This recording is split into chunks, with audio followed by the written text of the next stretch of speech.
What's up, everybody? It's your girl K Monét. Welcome to part 2 of my healing journey. If you haven't done so already, please like this video and share with somebody who's on their healing journey too. We all need to do this together. I hope that everyone is already caught up on part 1 because we're going to jump right into part 2. I'm not gonna hold y'all. This week has been very rough for me. I've been crying and having panic attacks all this week coming up to part 2 because it's that heavy. I'm trying my best to make sure I don't do that during this video. I have been dreading it all week, so we're just gonna pull the band-aid off, okay? 3, 2, 1. I found out the love of my life, guys. Okay, everybody breathe, including me. Everybody breathe, okay? It's gonna be okay. I promise it's gonna be okay, okay? So I know that you have a bunch of questions. I still have a bunch of questions. So we're gonna try to get through all of these together. So some of the common questions was probably, were there any red flags? What you do when you find out? Did you kill him? Is he still alive? What is he doing now? Do y'all still talk? Have you, a whole bunch of things. I'm gonna try to get through as much as I can. But be with me, pray for me because this is crazy. All right, so first thing, were there any red flags? There were a ton of them, but I met this man at Caravana, so I pretended that they were the carnival flags and I just kept it moving, okay? I said red flags, red carpets. I beat my face and I walked down this carpet, okay? Right now you're Aladdin, magical carpet ride. Let's go. Because I liked him and he made me feel like no one else made me feel. I already told y'all my self-esteem was raggedy. It was just all over the place. So I already didn't have a really good base to start with. Trying to navigate my low self-esteem, and then you have this man that's coming in and telling you everything that you want to hear. He's treating you the way that you think that you should be treated. He's all in, he's focused on you. He cares about the things that you care about. And you think I'm gonna leave that alone? No, I did not. But the signs were definitely there. So there would be things that I would notice, but then I would quickly unnotice them because I'm like, yeah, I don't want to believe that. So what were some of the flags, you may ask? First thing, he was pretty. There's men who are handsome, who look good, and then there are men who are pretty. He was pretty. And normally I try not to date men that are pretty because of this reason right here, but there was just something about him. He made me go against all of my rules. Like, I don't date dudes who was pretty. He was pretty. I still dated him. I don't date dudes who are my same height because it's just like me looking you in your eye, like face to face, like what we doing? Like, I need to be looking up when I'm going off. I can't be looking at you right here, like, because now I feel like I can square up with you, and that's just not something that we need. Another thing was we were at the age where we were supposed to be horny young adults, and we just never really got it in like that. Like, I mean, we have a couple of experiences which were kind of weird, but we just spent most of our time talking. Like, he said that he preferred mental intimacy. That was a flag for me because I ain't never heard nobody tell me no stuff like that. Like, what you mean? Look, I don't so you want to talk to me instead of smash me? That doesn't make sense to me. But at this time, since that was something that I wasn't used to, I was like, okay, this is different. You actually value my opinion. I love it. So instead of being like, you're a man and you don't want to sleep with me, and not saying, okay, let me be for real about this, because right now I'm at the season where I've been celibate for 7 years. So if I meet somebody that is not trying to have sex with me right now, I will actually appreciate that because that's what I'm on. So that's how I treated him. I'm like, okay, you're mentally mature. You are thinking about other things. It's easy to smash somebody. You want to get to know me, and I admired that. I didn't put 2 and 2 together that you might not like some of the stuff that I got. I took it as you're mature, you want to get to know me. I like that about you. I'm locked in. Another thing is, like, he liked chick flicks, and there's nothing wrong with that because some of these chick flicks are universal. Like, there's some, you know, movies that just everybody likes. It's just a good film. Everybody likes it. But then there are some chick flicks that are actually chick flicks. And he liked them too, a little bit too much, and would get mad when they would go off. I remember one time we were like cuddled up and we were watching TV. And one of the movies, one of our chick flicks went off and he had an attitude. He was trying to find us something else to watch. And I don't like the way that he was doing the remote. Like, I know I don't like the way he was turning the channel, and I get it. Sometimes people are like, oh, you petty, you doing too much. Like, that's not, but I just didn't like it. Like, he was turning the channel like this. It was a combination of the wrists. You see how my wrist is it was a combination of the wrist and he had duck lips. Like, and this was years ago. This was before duck lips were even a thing. So why you changing the channel like that? Like, I really felt like I was getting punked, but once again, I'm noticing it, but I'm unnoticing it. Like, y'all know I got selective hearing, but I also have selective seeing, because at this point, like I said, you Aladdin, we on a magic carpet ride. You making me feel like you can show me the world and I want to see it with you, okay? Nothing's going to mess this up, not even the way you're turning the channel, sir, okay? Now I'm thinking we dancing. I'm turning it into something else, because I can't. My man is not turning the channel like that. I'm not going to agree with that. I rebuke that. So now I unsee it, right? Another time we went to go see his mom, and he was telling me about his mom. Like, they didn't really have a good relationship. And he was saying that, you know, she wasn't all there. And we had went to visit her in a home. And they wasn't treating her right at this home. Like, her hair was all over the place. Her room was just not clean. It just wasn't right. So I go straight into cleaning mode. I go do her hair. He goes to talk to the people like, you know, what's going on in here? Like, I'm paying y'all this money and y'all not treating my mom right. So as he leaves, I'm, you know, doing her hair and everything. And she's like, come here, let me talk to you. And I'm like, yes, ma'am. And she's like, I'm surprised you're here.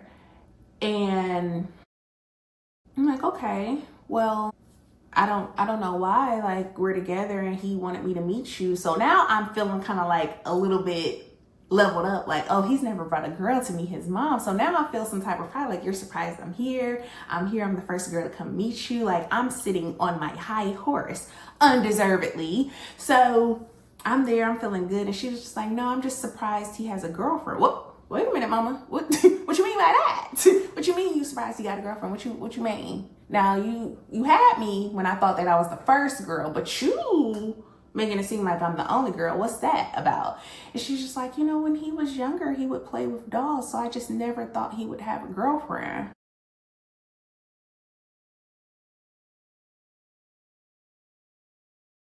So now you're pretty.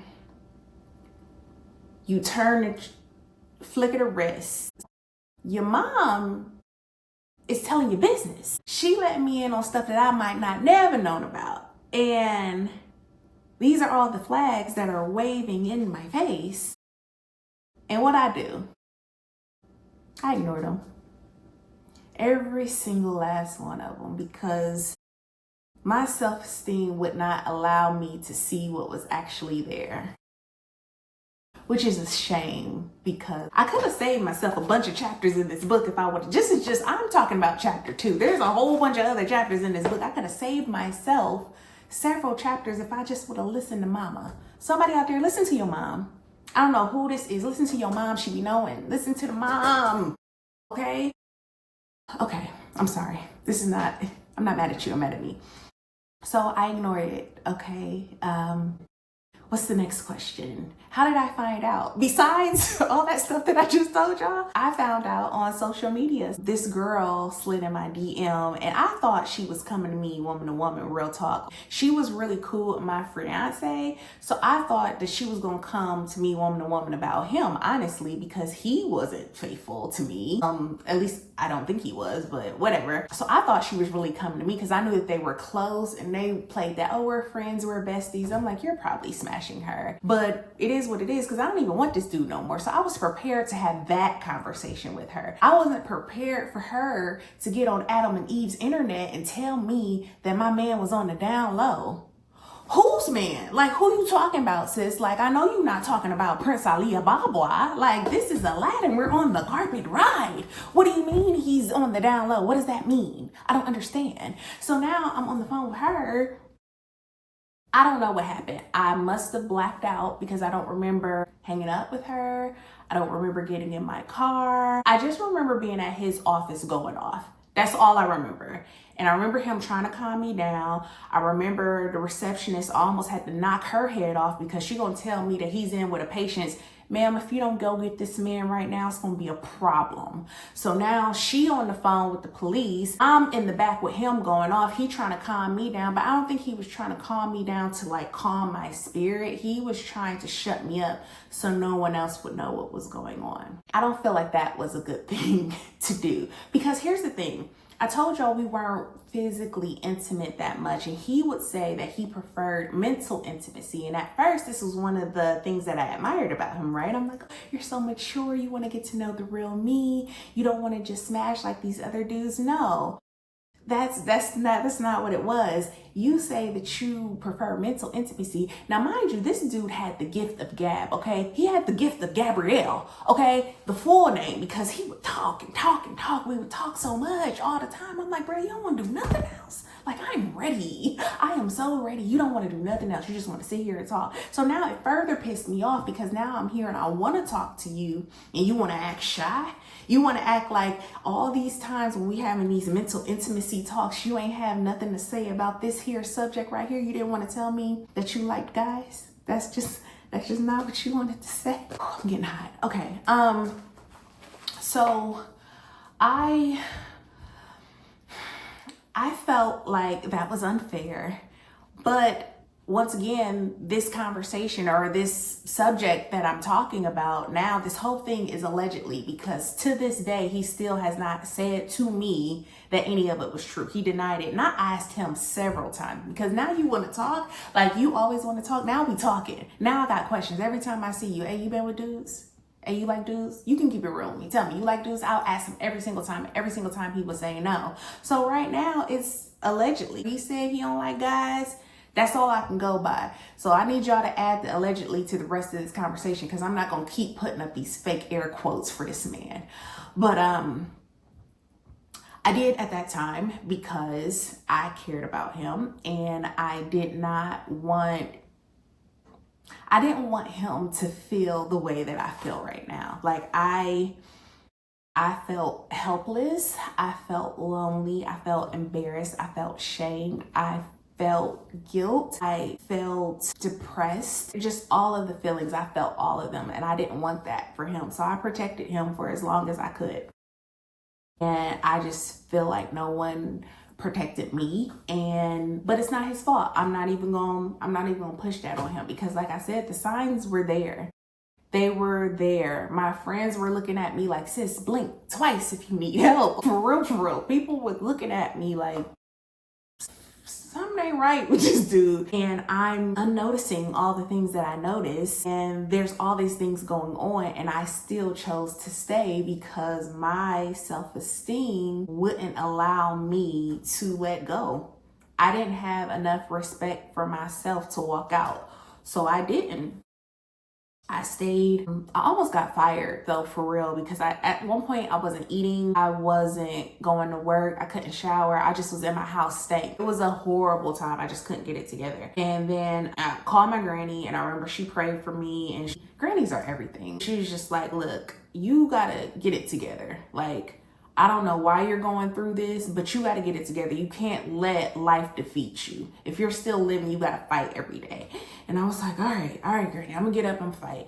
So I got up, I took a shower, I start, doing whatever. But then the relationship changed, because once again, I didn't leave. I still was there, but we had always had like a very go with the flow relationship. I never nagged him, because if you can remember from part 1, I nagged my first dude, and that didn't work out in my favor. So I'm not gonna nag this dude because he's different and I like him and I want to keep him around. But after I found out that you like guys, I'm naggy. At this point, I'm naggy aggy, because what you not gonna do is embarrass me. And I'm already embarrassed, so I guess there was nothing more that you really could do. But we're not doing this. Before, he was always everywhere. He was very party oriented, just had like I gotta be on the scene type of spirit. Like, he was always outside, and I never really judged him for that. I met this dude at Caravana, so I can't really get mad at you for being the person that you were when I first met you. So if you outside, you outside. But guess who wants to know your every move now? Do y'all remember in part 1 where the dude was like, I don't want you to be with anybody else? I adopted that spirit because I didn't want him to be with anybody else, specifically men. So anytime he was just like, I'm about to run here, I'm like, who you going with? Who you gonna meet up when you get there? Who you staying with? What y'all about to do? 101 questions every time he would go, which was different on my end, because before he would go places, I was just like, okay, have fun, babe. I see you when you get back. But now I want to make sure that you're not with no dudes. At this point, I'm begging for somebody to call me woman to woman. At first, when the girl called me on social media and I thought she was gonna talk to me woman to woman about my old dude, I'm like, I don't really do that woman to woman stuff. Like, leave that. That ain't got nothing to do with me. You need to go talk to your man. Now I'm begging somebody to call me woman to woman because I don't want no man to call me and be like, hey, me and your dude used to have a time. Okay, I don't want that. So now I'm further depressed and now I'm getting on his nerve. And oh, there's so many times when I almost snapped and I'm so glad that I didn't. The fact that I'm on your nerves when you the one out here lying to me, oh, this is rich. This is rich. So, okay, next question. What did we talk about? We talked about the red flags. We talked about how I found out. I know you probably wanted to know, did I break up with him? I just told you I didn't. He broke up with me because I started nagging him, which is crazy. And then I guess the next question would be, how did I heal? Didn't. I'm trying to do that now, and it's several years later, and it's hard. It's very, very hard. One of the things that I did do, and we kind of briefly discussed it in part one, I created a workbook and I'm working through that as we go. So in part two of the healing, we're going to work on mindset. How do you hear something about your man that you already kind of in your mind believe? There's been all of these signs that equal to what you just heard, but yet you still decide to stay insane in the membrane. Okay, so my mindset was off, so working through that. And then also for the journal part, for part two, is evaluating yourself and how the way that you view yourself has influenced your dating experiences. Back then I felt super lonely and I just felt like I needed to be needed. When you find out that the other woman is really a man, there's just something that clicks that makes you feel different. I don't know how to describe it. I don't know what you're going to do with that information because I know it's so very, very vague, but I just felt the need to feel wanted. I wanted to be a hoe, honestly. I'm not even gonna front with y'all. I was just like, I need to feel desired. That's what it is. I need to feel desired. So I went and I found the biggest, sluttiest man whore I could find and I entertained him. I sure did. Back in college, there was this bus called the Campus Loop. And the Campus Loop started at the Student Center and then it would go to every single dorm on campus and then it would come right back to the Student Center. There is this guy whose nickname was Campus Loop, because he followed suit. He would post up at the student center, he would select his prey, he would entertain girls there, and then he would go to these different dorms and smash these different women every week. And everybody knew about it and they kept doing it. You know why? Because it was wonderful and he was good at his job and I wanted to know all about it. So luckily, but unluckily, because it caused a whole bunch of other things that I'm not proud of, but whatever, it's my truth. I went out one night and I was looking for some other dudes. Actually, I didn't really care who it was. I just needed somebody that was gonna make me feel better. Honestly, it could have been Joe Smo from off the street. I don't really care. I was just really in a space where I needed to feel desired. I went out to this club with my girls, but I saw Campus Loop there and I'm like, hey, come here. I got plans for you. I'm talking to him, I'm in his ear, and he looking at me like I'm crazy because once again, I didn't have the same reputation that he had. He had never heard about me being with, this one, that, and the third. He thought I was a good girl. So he's like, you have to play with me. I've tried to come at you before. You shut me down. And now all of a sudden you on it. Yes, I am, sir. Please forgive me for not being on it when you asked me the last time. I know that was years ago. I'm grown now. Let's get it.